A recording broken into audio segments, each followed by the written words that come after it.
Hi, Year 6. So I'm going to read chapter 16 of Skysong from the viewpoint of Esker. Speaking about the last chapter, how Flint thought about how he felt about Esker, and he was kind of more on a friendship level with her now after she saved him from the avalanche. So chapter 16, Esker. Esker ground her words out over her fear. We can take it, all of us together, if we... There was a knock at the door and Flint leapt backwards. Erkenbears don't knock. The knocking came again, an urgent pounding against the wood. Esker swallowed. This one does. Open up, the voice on the other side of the door was a throaty growl. I'm a friend. Esker slid a glance to Flint. You're absolutely positive it was a bear? Yes, Flint spluttered. I saw it. There was a loud thud and a door swung open, clattering back against the hideaway wall. An enormous Erkenbear reared before them, its coat shining silver in the early evening light, its mouth gaping more of daggered teeth. And suddenly a new scent hung in the air, one of ice and snow and faintly blood. Blue crawled beneath the table with Pebble, but Flint and Esker stood side by side, their weapons raised. Esker tried to think as Balapin had taught her, calmly, boldly. She brandished her spear. Come any closer and we'll stick these in you. Then a strange thing happened. The bear's head flopped back and a man's face appeared beneath it. A long white beard tipped with ice and skin as gnarled as washed up timber. Esker peered closer. This was an old man wearing Erkenbear pelt. But, Flint blinked, you were a bear outside. I know you were, the way you moved and growled. What an extraordinary thing to say, the old man murmured. My pelt must have confused you. But as he spoke, his breath puffed out in the mist of ice, and behind it Esker could have sworn she saw him wink. Flint rubbed his eyes. And now, but there are no grown-ups left out there. The Ice Queen took them all to Winterfang after the battle. The old man brushed the snow from his furs. She didn't take me. Esker watched the man carefully. His eyes gleamed like drops of polished night. His beard was as white as his furs, and his large, weathered hands could easily have passed for paws. She had seen the Erkenbears out on the ice while locked in Winterfang Palace, and watched the skull-crashing blows they could wield. She had heard their grunts and roars too, as the old man spoke, and Esker thought she had heard something of that wildness in his voice. Blue poked her head out from beneath the table. What's happening, Flint? I'm scared. Flint narrowed his eyes at the old man. Who are you, and how do we know we can trust you? Because of your eagle, the man replied. It saw me approach, but it didn't seek to warn you. Esker stiffened. How do you know that eagle's got anything to do with us? I'm closer to the wild beast than you think. The old man smiled, and Esker saw a gentleness in his midnight eyes. He bent down so that he could see under the table. I mean no harm, little ones. You can come out if you want.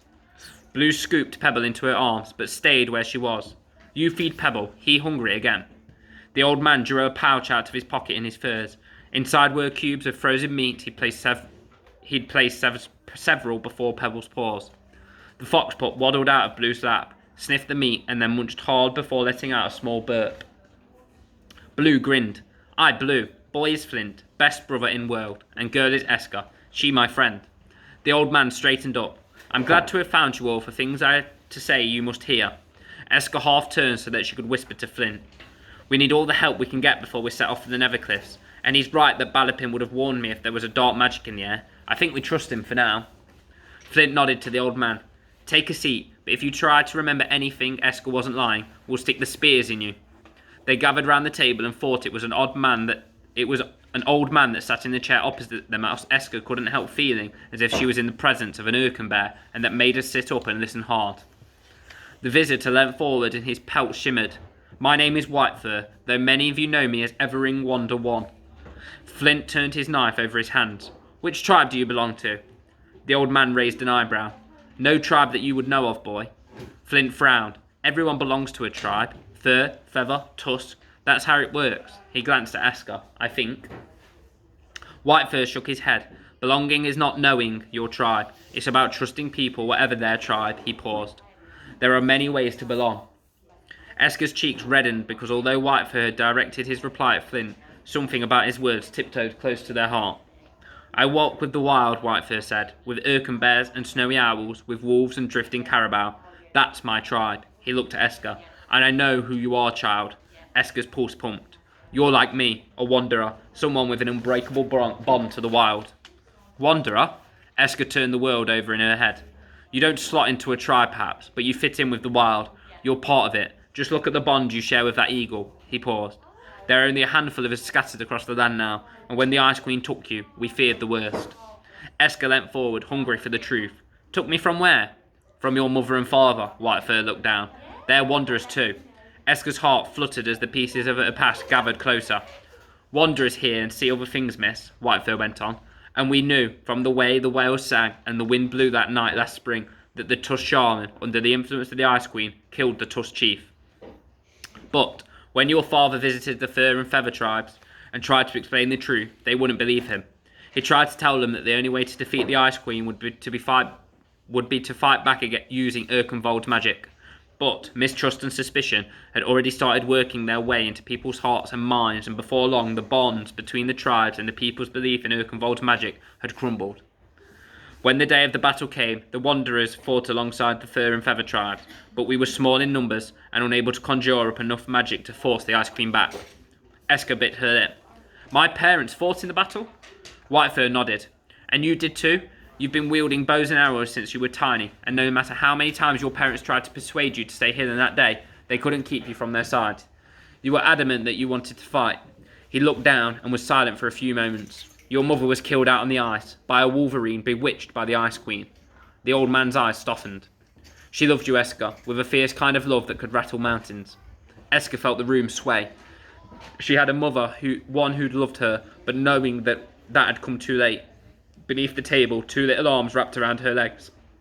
Blue couldn't really understand what was going on, but she could sense Esker's sadness, and she held on tight. Whitefur sighed. Black Fina, she was called, and she was much part of the sea around Erkenwald as the whales that glide through its waves. She understood the underwater songs of the orcas and narwhals, and she swam down into the depths with the seals. Esker tried to take it all in. When she closed her eyes, she saw a woman standing on the cliff at the top above the ocean. Her long red hair streamed out into the wind, and above her a flurry of kittiwakes cried. The memory slipped from her grasp, and Esker surged with longing. Esker's father, Flint, said quietly, Is he alive? The old man nodded. Wolftooth still lives. Esker slumped back in her chair because there it was hope, the knowledge that she had the person out there to call her own. Flint glanced at Esker. We need to find him. But Whitefur shook his head. He's a prisoner in Winterfang Palace. Esker gasped. Her father had been so close to her, all those lonely days and nights in the music box, and yet she'd never known. What happened, Esker asked. Why, did I end up alone in the music box? Because of your voice and all of the possibilities inside it. From the moment you were born and we saw the mark of the sky gods on your neck, we wanderers knew you were special. In the days when the sky gods still danced at night, we used to hear them singing too. And they sang of a child with a powerful voice. It could save Erkenwald if darkness ever came. Flint turned to Esker. See, he said softly, you were never cursed. You were marked to stand out. Esker felt the weight of Flint and Whitefur's words. For a long time she had hoped she might be able to use her voice for good instead of evil. But now she could feel the Ice Queen stealing it from afar, and if Flint and Whitefur knew that maybe they'd given up believing in her, she'd have been alone all again. Esker shifted in her seat. The thought of her voice being more powerful than the Ice Queen's staff and anthem and endless dark magic seemed to be growing horribly unlikely. Whitefur went on. The Ice Queen, a fallen star from the Little Bear constellation, was jealous of you from the very start, Esker, and she and her shaman had the deadliest Tusk warrior and a pack of wolverines seek you out at battle. The wolverines wrenched your mother away from you, and when your father realised he had lost Black Fina, he held you close to him and tried to fight on. But the Tusk warrior was fighting with dark magic on his side, and I remember watching, powerless to help, as he dragged you and your father to the place. Whitefur met Esker's eyes. The Queen threw your father into the ice towers, and you were shut away in her music box. Later, we wanderers heard your father's voice singing her choir, but not yours, and we assumed you had been killed. Until a few days ago, when, in the dead of the night, your eagle found me while I was hunting on the driftlands. It flew around and round until I realised it was flying in the same pattern each time it circled, the shape of the sky god's constellation. I knew it was a sign that you might still be alive. I watched the direction the eagle flew off in, then I followed, and when I arrived in this valley a few days later, I remembered the giant's beard, one of the Wolftooth's favourite food stores. Esker brushed a hand against the table leg. Had her pa sat at this very table, had he slept in beds she lay down in each night, the possibilities tingled inside her. Then she thought of her ma dying to protect her in the Battle of Winterfang, and a lump lodged in her throat. I never asked for any of this, she said quietly, for a voice so dangerous and terrible it got my ma killed and my pa locked up. Whitefur ran a hand through his beard and little specks of ice floated to the ground. Dangerous perhaps, terrible no. You have a gift, Esker. Your voice has the power to do great things if you use it wisely. But my voice is getting weaker, Esker blurted out. She looked down. Whitefur deserved to know the truth. He was helping her find a way back to the past. And so did Flint. Esker realised that now, despite what it might mean for her. Every morning when I hear the Ice Queen's anthem, I feel something cold inside my mouth, like icy fingers trying to reach down my throat and pluck at my words. Whitefur growled, and beneath the table, pebbles scurried behind Blue. Esker went on nervously. When I escaped from Winterfang, I took the key from the music box with me, but out in the foothills, the Ice Queen snatched it back. She paused. It's cursed, and I know that she had planned to give it her shaman, Sliver, so that he could finish a contraption designed to steal my voice, Esker sniffed.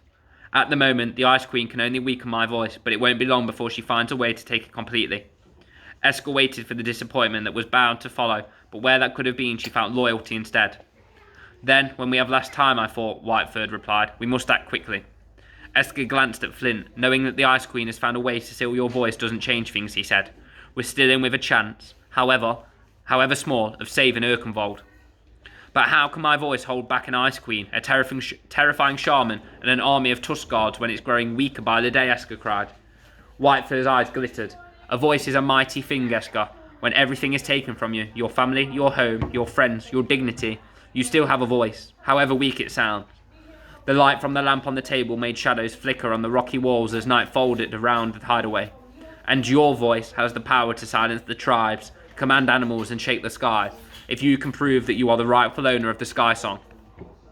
But we don't even know what it is, Esker whispered. Whitefur smiled. Many years ago, the North Star blew the legendary frost horn to breathe life into Erkenwald, and the Skysong was the tune the Sky God played on that horn. It was a tune infused with the very greatest magic and the gods meant for you, the child chosen by them, to find it one day and to sing so that it might hope come to Erkenwald when darkness closed in.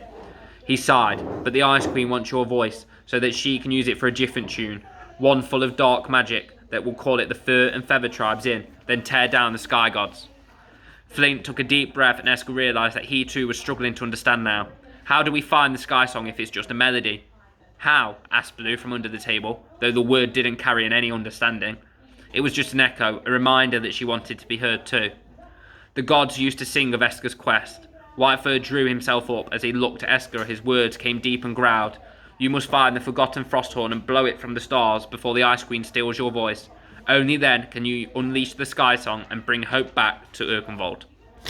Okay, so we now know that Esker needs to find the Frosthorn, and then that will take down the Ice Queen. Okay, so we will bring you with chapter 17 tomorrow, which is from the viewpoint of Flint.